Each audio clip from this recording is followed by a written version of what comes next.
Nicco, you told me I'm a loser because I don't play Magic the Gathering. What's up with that? You know, that's a really good question, Justin. How? I mean, first of all, why don't you play Magic the Gathering? But second of all, welcome to the Crubcast. Welcome to the Crubcast, everybody. This is JTart9 here with All Hail Buckets, Nicco, Moriarty, What's up? and Brody. And today we're going to be talking about TCGs and why we love them, what we would like them to do better, all things kind of like that. And I threw that one on to Nicco immediately because he just started recently playing Magic the Gathering again, and that's his kind of new obsession recently.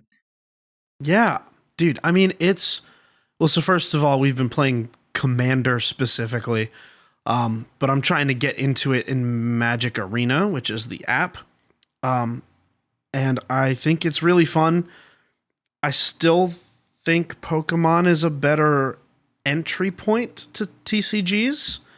But that's just because there are less cards to keep track of in the totality of like what's legal. And what's your history with trading card games? I didn't give a full history of mine, but going around. You know, I think my introduction to most of them is actually Pazak from Knights of the Old Republic, which is a video game, and it has a trading card game inside of it. And then following that into like Hearthstone and Gwent, and then actually Magic. But I'd never played Magic until I, was older, I guess.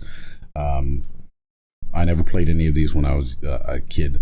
Pokemon never appealed to me, and the other ones never really did anything either. And then eventually I did find my way into Magic thanks to these sort of digital card games. Nice. Which I feel like that's an easy way to get anybody really into a TCG is through a digital card game, because you're not going to give them the upfront cost of $100 to see if you like this deck and see if you want to play this deck. Plus, a big hurdle, I think, for me in a lot of tabletop gaming is like not automating the math, and digital versions just get rid of that completely, and I love that. Mm-hmm. Yep. What's your history with card games, Brody? I was vaguely interested in Yu-Gi-Oh! When I was in grade school and like caught the anime on TV occasionally. So I had a few of those. I think I had a dual deck at one point, but I didn't really get into it or like properly learn it.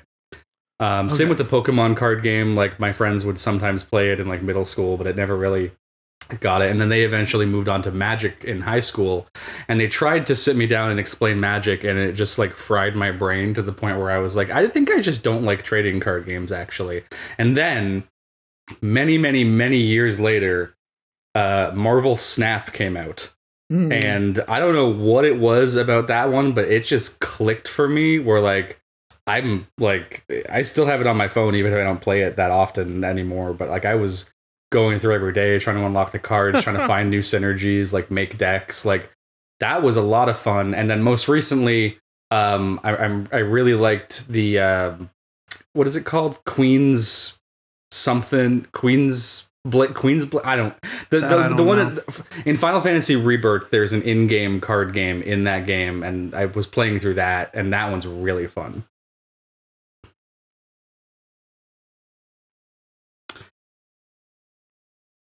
Yeah, it's not that.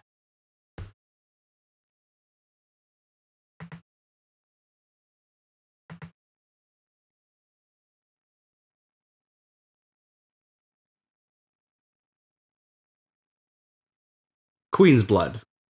Yeah.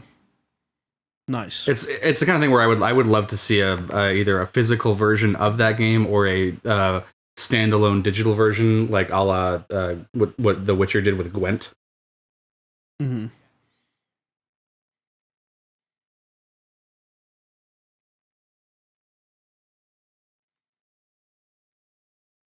Mm.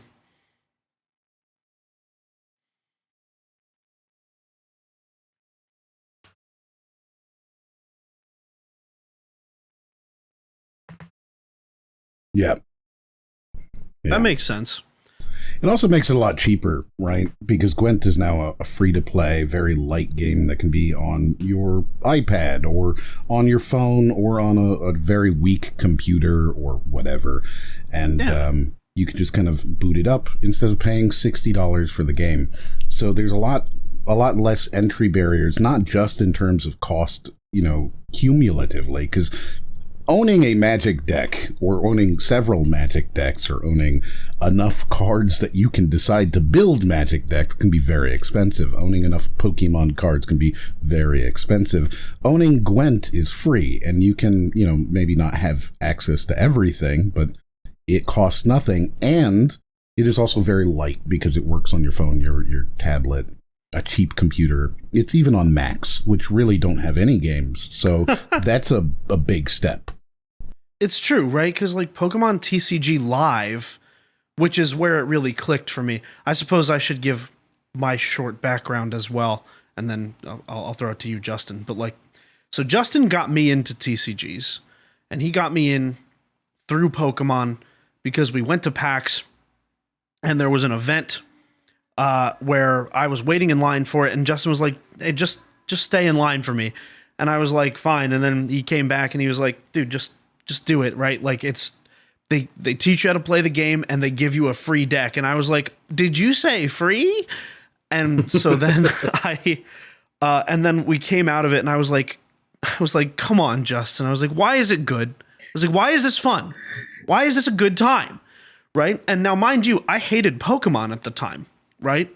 And now I'm a fan. Now I like Pokemon quite a lot. But it's because of TCG Live that I was able to really go in there and see what it is I like about the medium of trading card games. Which, Justin, what's your background? So you said you started playing, you might have mentioned it on the pre-show, which we stream live at twitch.tv/Crub_official. That's right. This is the plug before we get to Justin. You can find us at Crub Official on every single platform except for Twitch, like I just said, Crub_official. Patreon.com/Crub, where you can support us for as little as $5 a month to get access to, was it all audio content, Justin? Yes. If you want to hear what Chris and I think about most all Makoto Shinkai movies, it's there. You can listen to it. This is the voice of God intervening to say that it's $5 for all video content, $10 for all audio content. Absolutely. And what a great value that is. Now, Justin, speak about your values with trading card games. So for me, trading card games started with a game that doesn't exist anymore called MLB Showdown. It was a card game that you would play using the specific baseball cards of players that played either back in the day or players that currently still play in the MLB. And I got everyone in my school hooked on MLB Showdown. We would play it during, I'm not joking. Like I brought my cards, awesome. I brought my cards into school, and then everyone was like, "Oh, I want those." And then everyone bought them, and everyone had a better team than me, so I had to go spend more money. Yeah, but I had Mark McGuire, so I was killing it. Nice. So we would play this at like recess and stuff like that during lunch. And then as I got older, I just kind of fell out of it. I'm not sure why, but I kind of just fell out of like TCGs in general. Then college happened. Everyone tried to get me into Magic because everyone was playing Magic at the time. And I was just like, I don't have a reason to start learning how to play this game because I don't have an affiliation with any of the properties in Magic. Like for me, the reason why I got really into Pokemon TCG was because I really like Pokemon, and the game happened to be fun after that. For me, it was a matter of enjoying the medium, and then the medium having a card game, and then I got into the card game, and it turns out that I really like the card game, but I also really like Pokemon, or I really like baseball, or things like that. Okay, yeah, I mean, so as like with many other things that we've spoken about, you need to have an affiliation or an affinity for the property before you really delve into any new type of medium. Yeah, I mean, like, if you look at something like fighting games that I play a ton of, I don't play fighting games with characters that I don't care about. I need to have something that I want to do, or something that I want to make, or something I want to play in the game for me to have an interest to it. Because like I started really getting into Pokemon TCG when they released the Tinkaton card, and I saw the Tinkaton card and I thought it was really cool. And so I wanted I wanted to make a deck with it. And then I really had fun with that deck. And then I was like, well, what else is there to do? Because I only have one deck. I'm doing the same thing over and over again, and I just keep winning. It's nonstop dubs. Well, and that's the thing, right? Like, one of the things that I like about trading card games, and you guys can feel free to like bounce off of this or like, you know, weigh in. I think it's the intrigue of seeing what other people are doing, saying, oh man, how can I think of something that I like to do like that? And then circling back around and backing out of an idea to then execute it in your own way with whatever is in your immediate vicinity and whatever's available to you, resource-wise, in this case, card-wise. What do you guys think? Yeah, I get that. I do think I think being in the Marvel Snap thing as my primary like trading card game experience, there was like a frustration I had with how you unlocked the cards in that game, because I was just like, I know that there's these decks that I can make, but I just can't make them until I unlock these cards. And the only way to do that is to play more and more, because it's almost like an RPG system where the more cards you get, the longer it takes to unlock more cards. And so I was just like, I know I just need this one card, and it's just really annoying to have to wait for. I think my ideal of an RPG or a trading card game would be one that just gives you all of the cards to work with right away. Mm-hmm. I think that's everyone's ideal, though, right? Like, that's pretty... Right, but then how does it monetize? Friendly. Yeah, right? Exactly. That's always the question, is how does it monetize? Because we've seen games that kind of do this, where they give you everything, right? But then if there is no monetization, then the company is going to go out of business, right? Yeah. They need to, if you just could buy a single starter kit that came with every card that's out there, and that's all they ever produced was just starter kits, right? There is a certain amount of people who are willing to buy that. And once you've reached that sort of critical mass, your company's out of business now, which is where, even if you took that, I think inevitably you end up doing a booster pack or a expansion pack or something like that. So even if you're trying to be fair about it, it's still going to end up being not perfectly everything, right? Yeah, and I think doing a booster pack would be fine. I think it's the gotcha elements of it all that really, like, that's where I don't like it. I don't like the randomization. I don't like the, like, I get that that's a whole thing within the community. I'm not trying to, like, you know, knock anyone that likes that. I get that it's kind of a culture thing where it's, you know, open up the gotcha card is pack. certainly predatory. I think even gotcha fans will admit that it's predatory. Yeah, but I also, you know, I know that there's their culture of like, oh, I opened the pack, let's see what I got. Oh, I got this cool card, that's exciting, you know. And for them, you know, if that's the thing that they like, great. Not trying to harp on that, but for me, I'm just like, give me the booster pack where it's like, this is a set deck of cards. So you're adding more cards, but it's everyone's getting like the same cards when they buy this booster pack. Or sure. I mean, you do see some games that do that, right? For example, Magic will put out a starter kit that has 2 decks in it with a commander and a guaranteed, you know, a deck behind it. And they're relatively affordable too, but they're never going to be any of the, quote, rarest cards or the most powerful cards of that season. Those do tend to be random. I think what's interesting, though, is that one of the formats and sort of the mechanics that you may like is actually in Hearthstone, where you can make any card at any time as long as you use enough of their, you know, whatever it is, dust, I think it was called. Yeah, they have that in Pokemon as well. Right, you can make any card you want, right? And this is something that I recall being considered fairly, you know, fresh way to do it when Hearthstone and, you know, came out with it, is that you can destroy your extra cards that you get from your packs and use that to create anything you want, even the rarest, most valuable and coolest, newest cards. That's really cool. I like that, actually. Yeah, because the most, like, when you get those rare art cards or you get those holographic cards, they're mainly for the collectors of the game, like the ones that want to have all the cards. The people who play the game generally don't care about it as much, which is why it's such an interesting push-pull, because the collectors are kind of the people who are buying all the booster boxes and like want to collect it and have their whole collection and to look nice. They're kind of subsidizing a lot of the cost of the game for the people that are just in it to play the game. You know what I mean?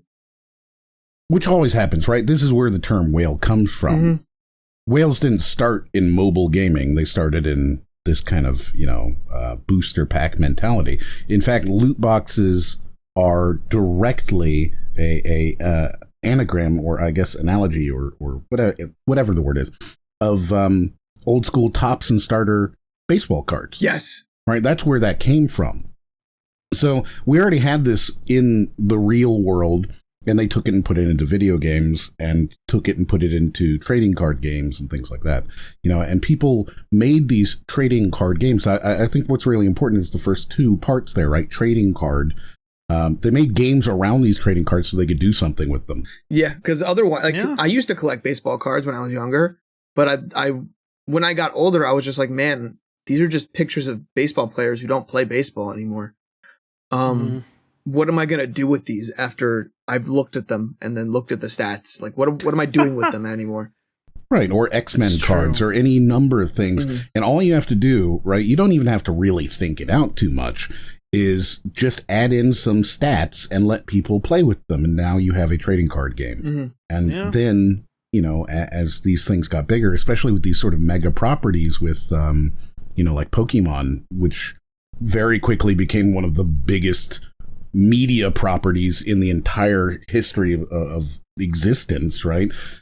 They're making much more complicated sort of games, right? That are not just based around collectability like a trading card is, right? It's not just collecting rare and valuable cards. Now it's also strategic thinking and social interaction and creativity, right? Building these custom decks and being able to have your personal play style, or coming up with some new critical plan, coming out with a cool thing, or making friends, meeting new people, right? Yeah. Building a community. That's what I like about it, though, right? Like, I've been telling people, I've been telling people recently, right? There's two guaranteed ways that I've found to make friends as an adult. The first one is karaoke, and the second one is Magic the Gathering. And in this case, trading card games in general, right? Like, it just depends on your locality and, like, do they have Magic events and Pokemon events? Do they have just one, just the other? Depends on what's around, right? Yeah. But you go and you make friends. I've been, like, very, very pleased with the friends that I've been making playing Magic the past couple weeks, right? And I'm not even good at Magic, right? Like, with Pokemon, I'm serviceable. I'm capable of making a good deck that'll do enough damage to win a couple games here and there, With Magic, I just bought a pre-con. I bought one of the, I think it's the current set. They did, like, Cowboys, right? And my Magic deck is, again, we play Commander. It just, like, slings spells, right? So I told one of my friends is sort of my go-to guy with Magic because he knows everything about the cards. And, he guided me in this direction. I told him what I wanted to do, which is another one of the things that I love about trading card games, right? Is whatever you want to do, essentially, there are generally tools to do it, which is super, super cool. But I digress. He started taking me to play Magic, and we just met some really, really cool people who are really good at Magic the Gathering. And they've been super friendly to me as a new player.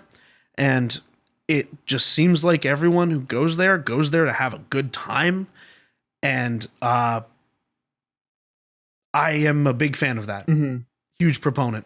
Yeah, the first time I ever played Magic in person, because I picked up whatever Magic was on the computer at that time. Yeah. Because there have been like 12 different Magic games. They cancel them all the time. Yep. Yeah. No, I remember but this. I played whichever one I was playing at that time. And I was like, this is all right, but there's a limit to the number of like decks you can have and things you can have. And, why don't we try this in person? And we went to a Magic store and picked up some cards and, joined like a little Magic night. And Magic's the only thing that I can think of, right, where somebody will hand you $1,000 and say, go ahead, have fun with this. Because they'll hand you their deck that they've worked on, that they've built, and that this is, a thing, and they will teach you how to play with their deck, and, here, go ahead, have fun with it. That's something that you don't really see in a whole lot of different hobbies, where someone's just willing to give you, not permanently, obviously, but they're willing to give you, here you go, this is my toy, this is my hobby and my passion, and I've spent 600 hours and $600 building it, and you can go ahead and play with it too. And that's really neat. That's a cool thing about the community. Dude, I love that so much, because when you think about it, right? Think about music.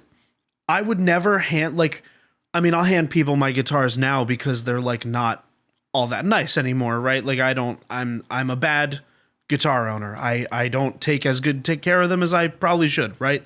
But I also don't buy expensive guitars. The thing is, I wouldn't hand a brand new guitar to somebody. I wouldn't let somebody sit down at my drum set who I don't trust, right? With card games and with Magic, like the first times that I played Magic in the past couple weeks, like my friend just was like, "Hey, here you go. Here's my $150 deck. Like, play it." And I really, really like that. That's a really good point.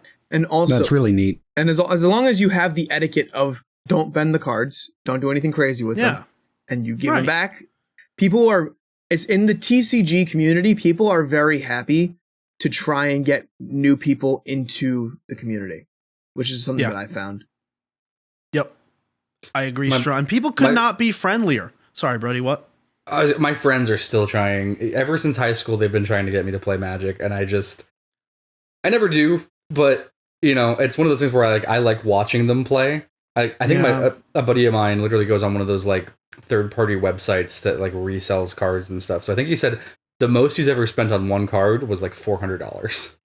I believe that. I mean, that's one of the cheaper ones, right? Like I've heard of cards that are like thousands of dollars. Yeah, I sent him the picture years ago. It was the person who took the Black Lotus card, which I think is like a $14,000 card, and they turned it into a coaster and like to put like stuff on, and I sent that to him and he screamed at me.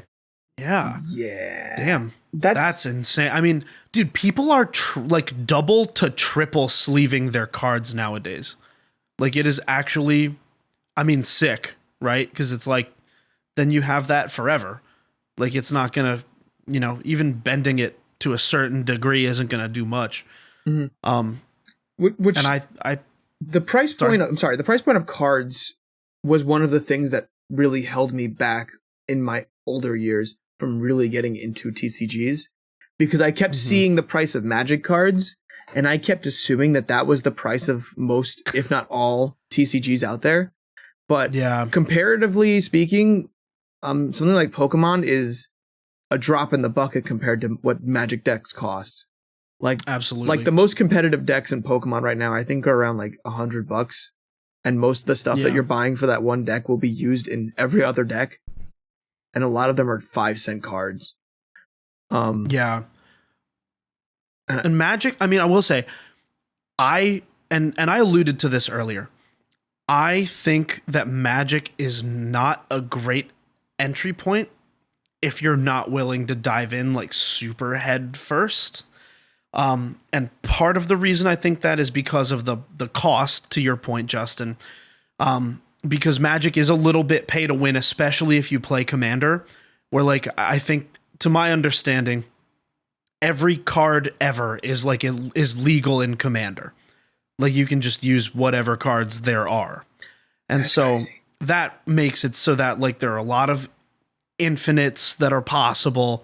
There's a lot of just, ways that you can spend a little more money and have like a much higher powered deck. And so with Magic, they they do like power level essentially. And we just been telling people I've been playing a pre-constructed deck, right?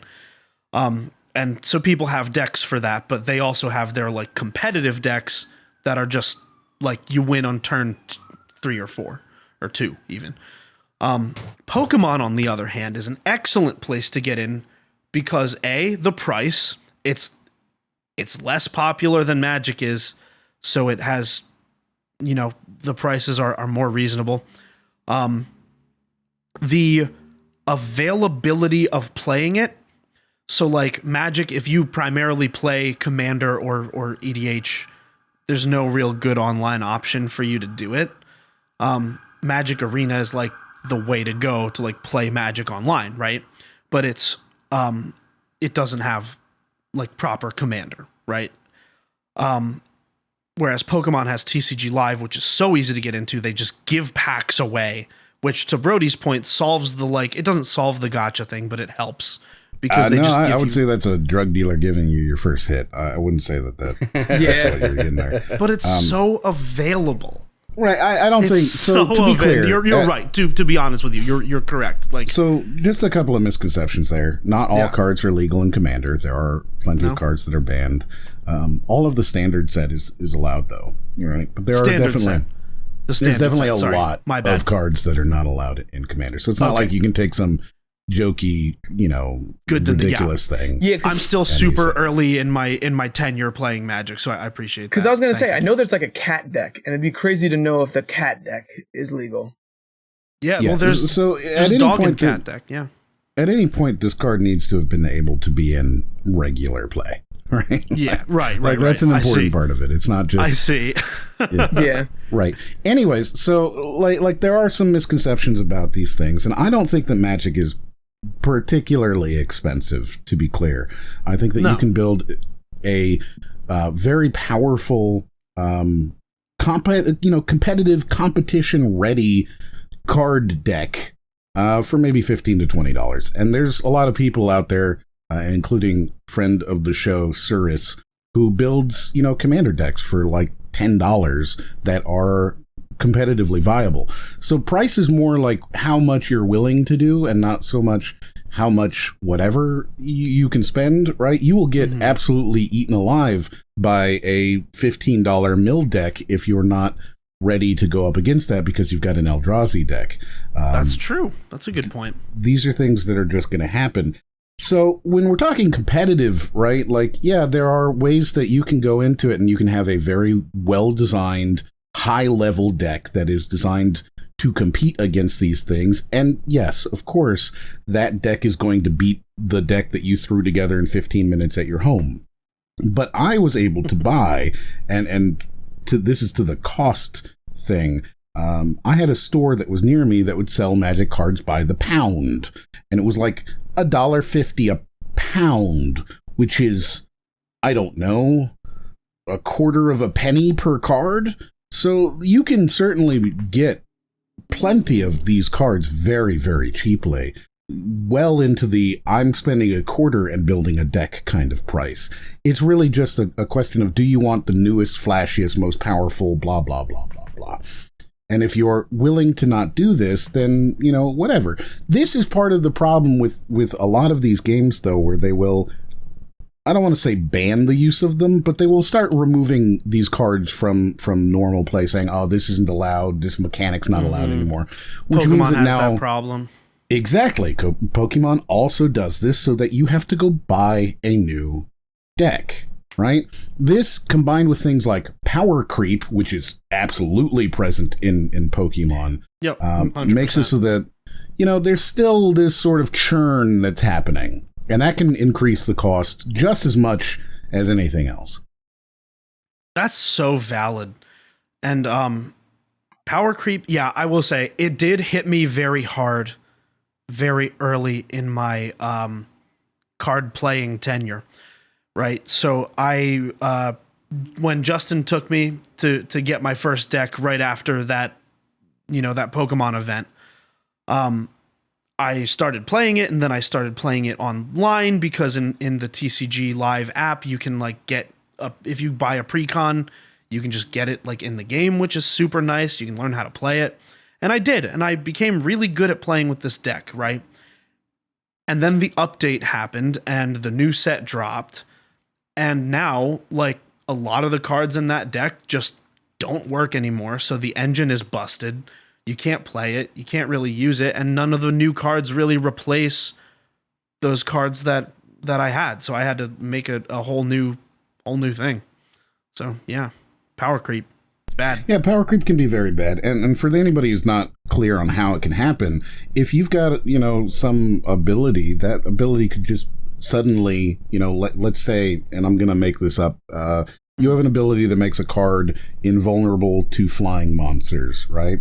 Well, now I can, create a whole deck of flying monsters and whatever, right? Or however you want to create. And then the new deck comes out, which makes it so that particular ability is either illegal, which means your whole deck is useless, or is directly countered by this very cheap card that everybody has, right? So that now it makes any flying creature a walking creature. Well, now your immunity to flying creatures is irrelevant. And, if we're talking about competitive, well, now I'm going to put that into every deck I'm building because I know that, most of the people are using this very powerful card. And just like that, your entire build is meaningless, like actually meaningless, right? Your whole thing, everything that you've built together, all the strategies and all of the, interactions between cards that you've built, all of that is useless and meaningless. So what do you do if you're a fan of this game? Well, you don't stop. You don't throw away your deck. Yeah. And you're not going to just, right? and you're not just, I mean, there will be some people that are like, I spend $1,500 on this deck. If I can't use it, I'm not playing.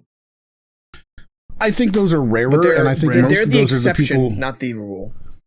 Yeah, I think they're right in that group of like, I'm banning Call of Duty. Sure you are, right? Like, yeah, okay, you're boycotting Call of Duty. I sure believe that. And then you look at the Steam group and they're all playing Call of Duty on the launch day, right? Like, it's that same sort of thing where it's like, yeah, I get it.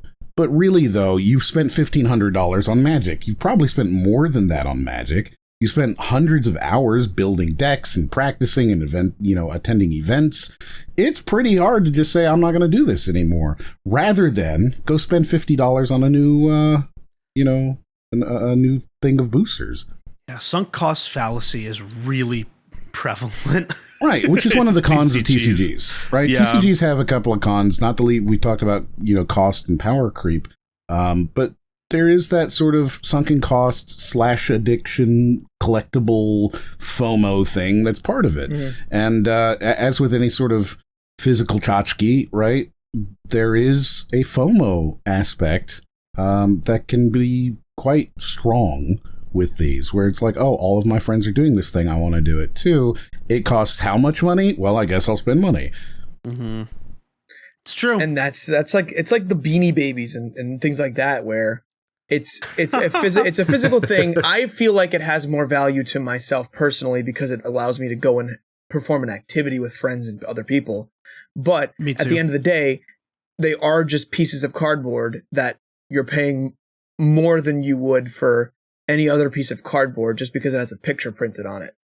And like, putting that aside, it's like if you were if you wanted to go to a game, like a convention for a video game or whatever, or a tournament for a video game, and they said, yeah, but you can't play until you buy the $300 controller.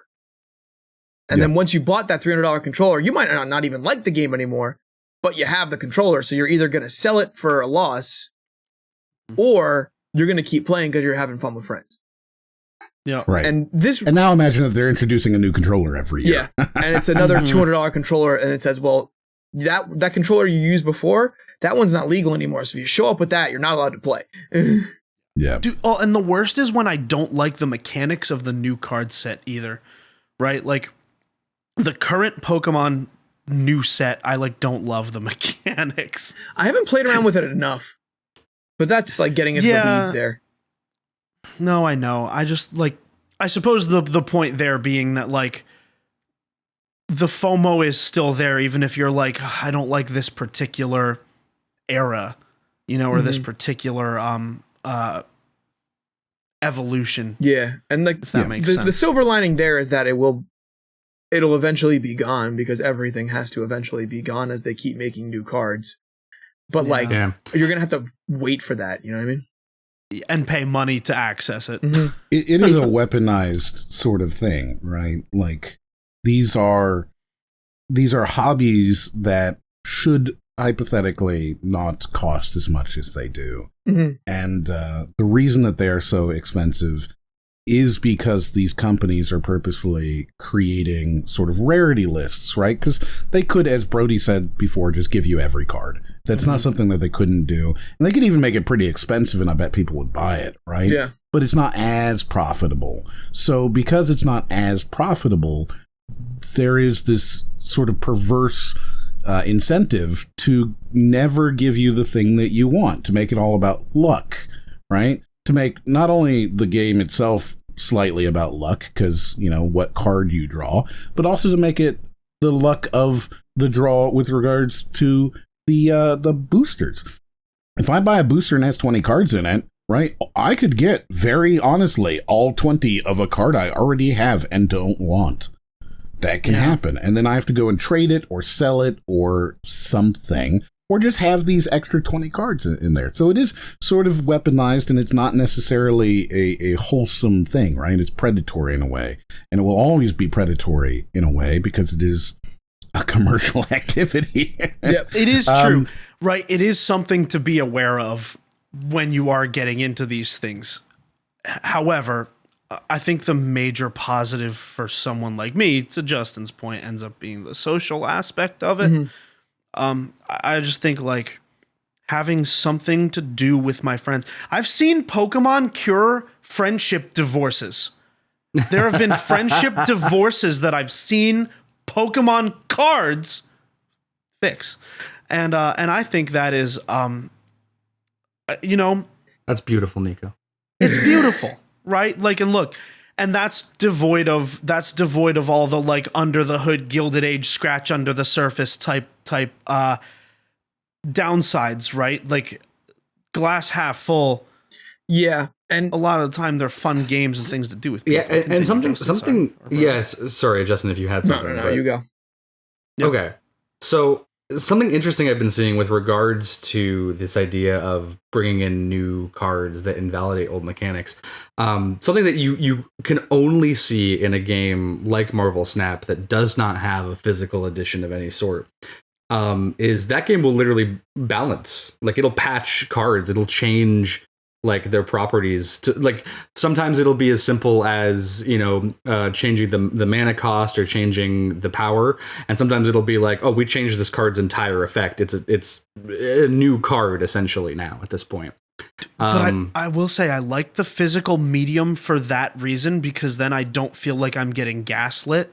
Yeah, I feel like it's there's a record of everything. Exactly, and I think that there's a level to it where in playing a game, like I saw Marvel Snap change so much over the course of playing it for not a lot of time, probably maybe 6 months of like really like dedicated going in, you know, playing while I'm on the toilet at work or whatever kind of thing. And it went from like, okay, well, I don't know anything about trading card games to, oh, I'm learning the mechanics. I'm learning like, oh, here's a graveyard deck. Here's a movement deck. Here's a like a kill deck. All these, you know, all like I was learning sort of, you know, baby's first trading card games type of mechanics, learning them all, finding what I found fun. And when my most fun deck that I had was sort of a deck that like consolidated all of my power into like 1 or 2 cards over the course of the game, and it was very easy to like yeah, well, so it was a discard deck where like my cards would power up based on how many cards I discarded, which was really good for because you only have 12 cards in your deck. So if you can like consistently use a card to discard 1 or 2 other cards, you can guarantee your final hand to be exactly what you want it to be, which was like when my final hand was literally 1 card, and then that card would be powered up, duplicated, and then that power would be sent to another card as well once the match was over. And so it basically ensured that unless someone had a specific deck designed to counter exactly what I was doing, I would pretty much always win. And I really enjoyed that. And then eventually they introduced a bunch of cards that sort of invalidated the discard deck, which was fine. It was probably too powerful. I had other decks that I wanted to use anyway. But it was just interesting seeing, like, I think at one point there was a movement. The movement system was so underdeveloped, like there weren't really cards for it that like made it good. And then they introduced this one card which moved all of your cards into a certain location at a certain time and like boosted their power or something like that. And it basically became the meta card. Like it was, oh, this is the win card. And they decided, okay, we're going to up the cost of that because it's too powerful. We don't want to get rid of the effect because it's a fun effect, but we don't want it to be... because they can literally measure the win rates. Like they can measure the win rates of cards to be like, oh, this card is winning 75% of games. This card is winning 20% of games or whatever. And they can adjust accordingly because their ideal, I think they've said, is they want cards around like a 40 to 60% win rate generally. And they can just balance to that, which is interesting, but it's probably the fastest changing card game I've seen because of that. There are a lot of digital card games in general are going to have a lot of change like that. They're going to have patches, right? Hearthstone's going to have a patch. Gwent's going to have a patch. These things come out, and they're going to update these games because of that, right? Like this is one of the benefits, the pros of a digital trading card game is the fact that you're going to have that. It's also in the same breath one of the cons. Yeah. I mean, it makes sense, right? Because I agree with Justin. I like having the physical media, at least in this case. I generally am not very pro like physical video game because, and not that I'm not pro that, but just I don't know. I don't like to get up and switch discs out. But you know, I am pro physical media in this case because I really like being able to have a record that like I'm not crazy. This is what this card does, and this is what it did at this time when it was printed. And number two, I like being able to play in person with my friends and have sort of a, something to talk about, something to do. Not that you always need something to talk about or something to do, but if you're in a bad mood, if you have like something that's on your mind or whatever, and you just want to like, you know, let's say you're not ready to work through it yet. You just want to like put it out of your mind, put it on the back burner for a little bit. Having the physical TCG there to do with people is, to me, one of the easiest cheat codes to do that. Mm-hmm. Of course, there's a negative to that immediately, right? Yeah. Which is that it leads to speculation. There are speculators who will buy these cards as investments because they're physical items, right? And if they're rare, then now they're worth thousands of dollars. Mm-hmm. So that is something that precludes people from being able to get into these things. Because if you go right now and you say, I want to go play Pokemon, right?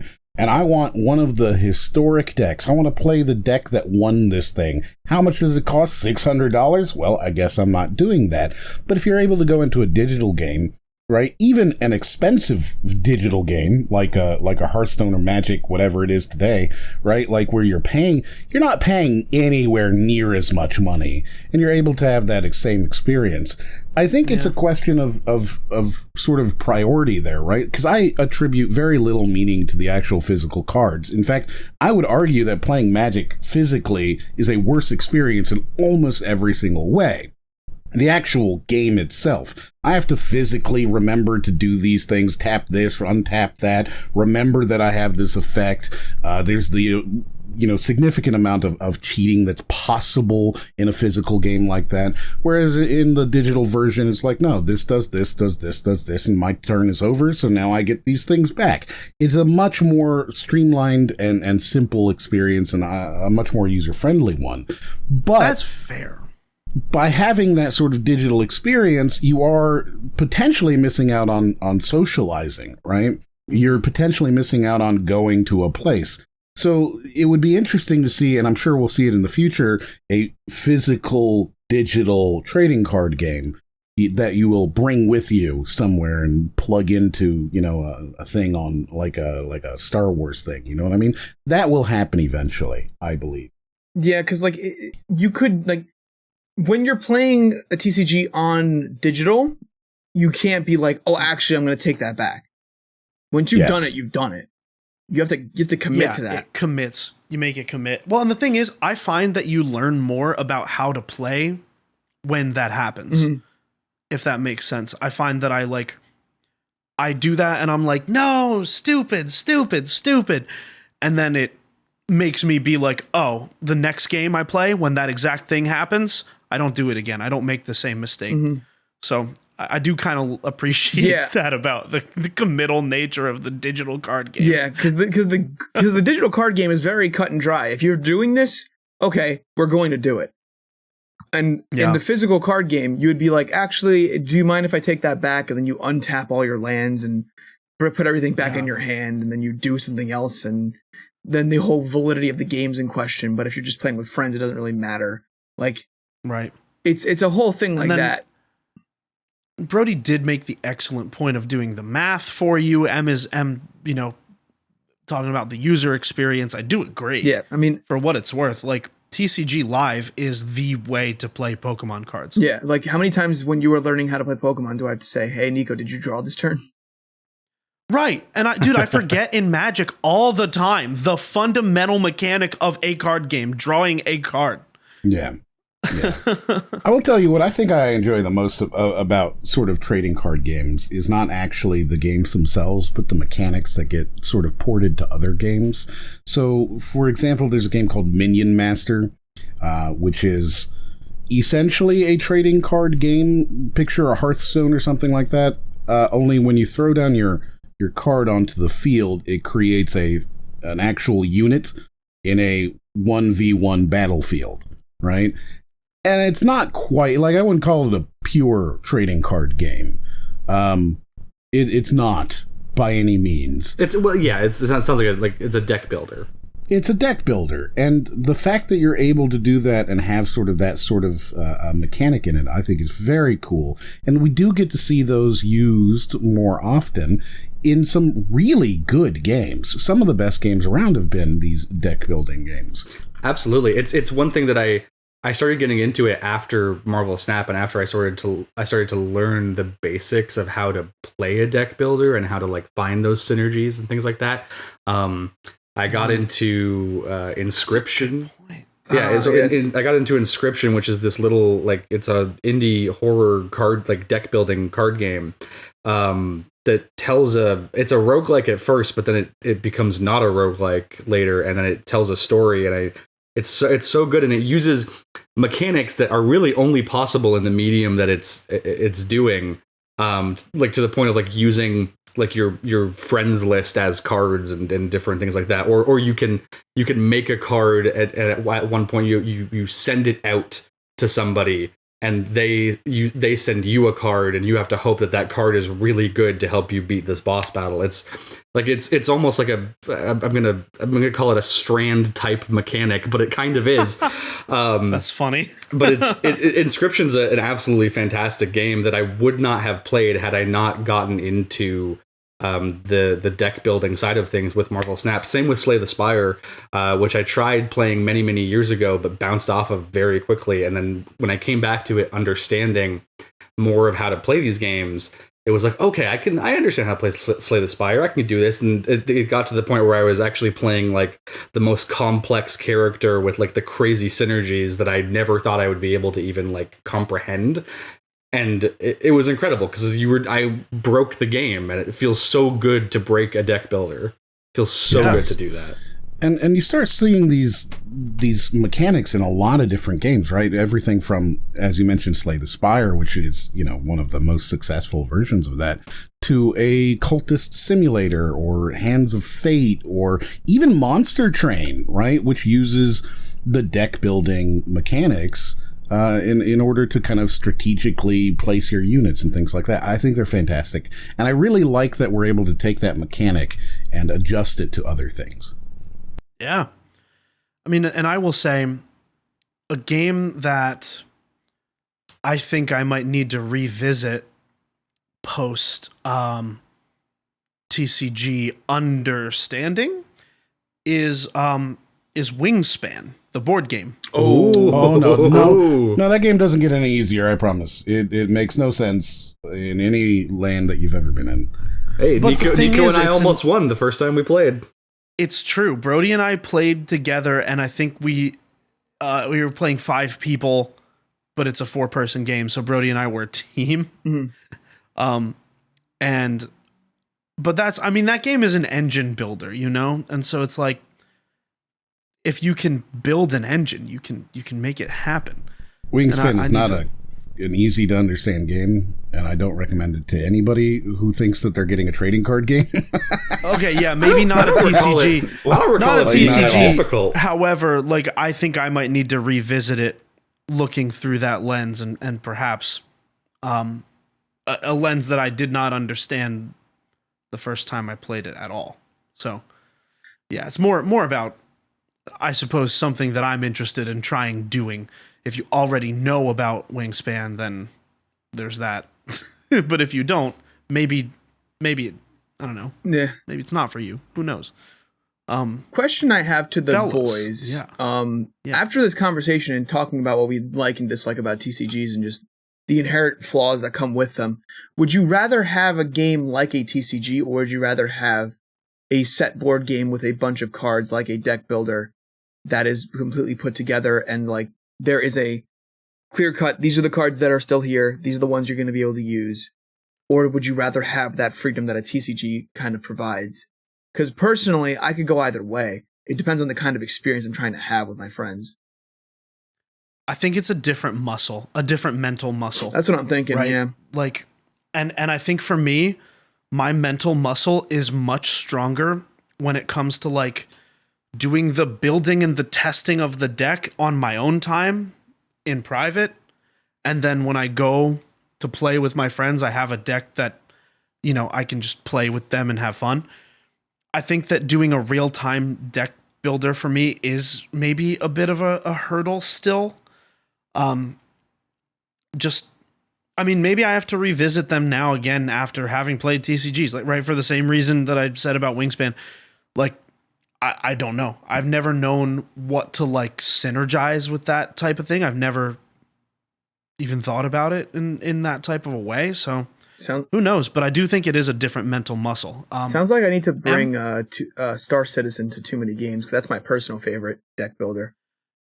Yeah, that's the one that you like to play, and whenever we play it, I'm like, yeah, this is fine, but I think I need to revisit it. I'm happy to. Yeah. Let's do it. For me, I would say like I think the answer is deck builder, but I think more than that, it's because like in Marvel Snap, there's certain types of decks that you make, and then you get the cards that you need for them, and then you make those decks, and then you play with them, and that's fun. It's very fun to do that. But I didn't realize until I played Inscription and Slay the Spire that, I like the roguelike element of building my deck on the fly as I'm playing, right? So it's not just about the cards you draw when you're drawing them. It's also about the cards that you roll whenever you're getting rewarded with cards throughout it. So you can say, I really hope that I can do this kind of deck. I want to build towards this kind of deck through this run, but I don't know that I'm going to necessarily get the cards to do that. So I have to sort of like optimize and compromise and try out new like different synergies and ideas. And I think like that sort of it's very appealing to me, because I'm the kind of person who loves getting a nat 1 in D&D and like trying to play off of that and see where I go from there. So just having things thrown at me and say, okay, make the best of what you got. And, in the same roguelike way of like, okay, well, you might get a synergy that's just absolutely breaks things if you're smart enough about it. I love that so much. So I would say deck builder all the way. Not even in the sense of like, because obviously I said when it comes to TCGs, I would rather just have all of the cards laid out on the table than have to like, use the gotcha mechanics to like go through and collect them. But I do understand the appeal of building with what you have on hand. So I think my platonic ideal is having a game that does have all of those cards available, but then gives them to you at certain points, so you still have to build as you go. Yeah. And that sounds like a deck builder to me. Yeah. I mean, I do think so. It's funny, right? The way that you're looking at it, I feel is very zoomed out in the randomness. Like you want it to be random for you and the person you're playing against, like what you are doing, what your goals are in the game, and what your mechanic is. I like the randomness on that micro level, zoom in to the randomness of the deck. And like my deck is random, my opponent's deck is random, but we both know what our decks do, like predetermined. So that's interesting. Em, what's your feelings on this? I just like the digital ones. I don't want to spend $5,000 on a thing, and if I quit, I don't want to feel like I'm losing out on that. I don't want to have to deal with selling them. I don't want to have them sitting. I'd rather just play digital, and that's kind of the end of my thought for it, right? It doesn't really matter if it's a deck builder in that case. It doesn't matter if it's a collectible or a trading card game, you know. I would rather just be able to pick up this thing and play it with my friends and then move on when I'm not interested in it anymore. I'm not looking for these long-term hobbies. That's fair. That's honestly a very good way of thinking about it too. Because it is a long-term hobby, I will say. It is, because I think it's quite a fun one for me personally, but I can totally see it being not for everybody. Yeah, it's very much so. You're getting out of TCGs what you're putting into TCGs. And if you want just a deck to just break out with friends, you can do that. If you want to consistently go to events and keep playing with people and keep being on top of the meta, it's there for you as well. Yep. But I will say, I did have to have it click. Mm-hmm. If it hadn't clicked for me, I don't think I would be here talking about this right now. That's fair. So I do sort of know both sides of it. I've sat at the tables being like, well, what can I do now? What's my next? You know, like I've done that. I've sat there just reading cards, and you feel like you're like it's fine. You know, I'm like, oh, I'm with my friends, and that's cool. But then when I started playing online, it really did click for me, the strategic element of it and the critical thinking that I think ends up being the main appeal to me. Well, sounds like we've wrapped this one up. Do you guys want to head over to the Patreon question of the week? Let's do it. Give it to us. This one is and you. Oh, yes. And you, dear listener, can put in a Patreon question of the week by joining our Patreon, patreon.com/Crub. You heard us say it earlier. We do very much appreciate the support. So thank you to every single one of our our patrons. Yes. Justin, continue. This one is from our patron known as RACROC. He's a good friend of ours. The question is, what is the most ridiculous thing you've ever done to keep playing a game? And for this one, I honestly, I've had some crazy, games of Monopoly that I just have, sitting at the table, and we're there for hours, and we're just not stopping because it's we have to find a winner. We're not stopping. Sorry, can you ask that question one more time? I was multitasking. Well, Brody, you asked the question. You wanna elaborate a bit and give your answer? Honestly, let's see. The most ridiculous thing I've ever done to keep playing a game. I'm thinking in the moment, I don't want to get off, so I am just I'm doing probably what Nicco is doing and multitasking while trying to play. No, I've definitely stood up while playing, just literally walked around while doing things, still trying my best to but Marvel Snap is actually a great example for this. Because there's a turn timer on that where you have to take your timer within a turn. And usually I'm playing it while I'm at work, or I'm I go to the bathroom or something, and sometimes my boss will message me or whatever, and I'll have to get back to them, or something will just take my attention away and I'll have to keep going. And I will sometimes just let that timer go all the way down to the point where I know the guy on the other end is so angry at me. all 6 turns, possibly 7, depending on the game, of just I think it's a minute. I think it's a full minute that you get. And I've won games that way, where they're just you're taking too long, I'm leaving. Man, I mean, I've definitely done the thing where you run to to take care of bodily functions as quickly as you can to try to get back in time for like while the multiplayer lobby is loading. Take your bio break. Yeah, I like, you know, I've never done anything to the point of like, you know, when you see those people with the desks full of like piss bottles. No, it's never gotten that bad. It's never but that. I will It's say, never that important. It's never that important. But I have contemplated. I'll say that. No way. I would never do it, but there's been some games where I have contemplated. Thumbs down to that. Thumbs down to that one. You know, it's really just it's the human skill of empathy. I understand those people. I don't want to be like them, but I understand them. Yeah.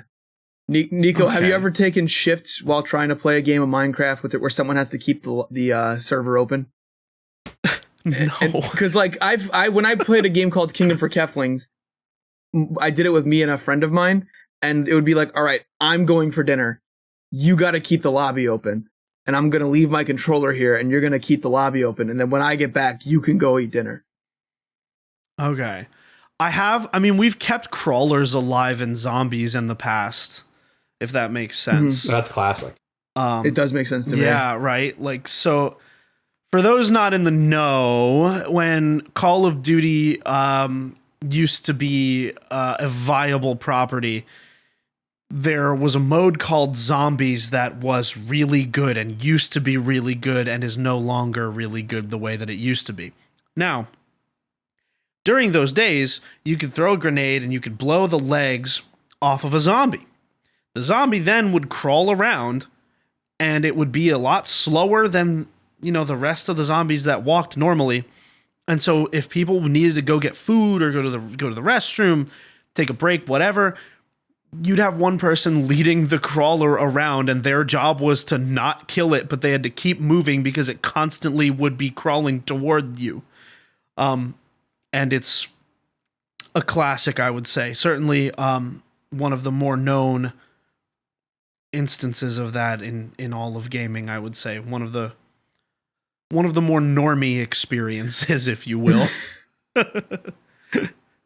M, do you have any of these moments? I was trying to remember which game it was, but I can't. But I do remember putting a rubber band on my controller so that my character would keep moving. Dude, you know what it was? I can tell you what it was if it was recent. Is it Fortnite? Because if you go to the in Fortnite in the last season, I don't know if it's still there, if you went to the jam stage 2 seasons ago, if you went to the jam stage and you just like left your console on, you like or you left Fortnite running, it would just give you XP and you get like 5 or 6 levels if you just left it on for a day. I had to keep the joystick held with a rubber band to stay online in Fortnite for that. So I don't know if you had the same experience or if it was not that. It wasn't that, BSing. But that's a good example. Yeah. Yeah. All right. All right. Sometimes you just got to do things like that to keep the game going. But you gotta, dude. You need 5 levels in Fortnite when when you got to get the Peter Copter. When the 200, right. When the Peter Copter is a bonus reward at level 140, and I usually only get to like 102 via like normally playing. So those 5 levels gotta matter. Do it to them. 5 levels matter. But as much as those 5 levels matter, unfortunately, we are at the end of our time for this episode. So it's time to say I have been JTart9 with All Hail Buckets, Moriarty, and RACROC. We'll see you next week. Take care and have a great rest of your day. Bye, everyone. It sounded like a voicemail.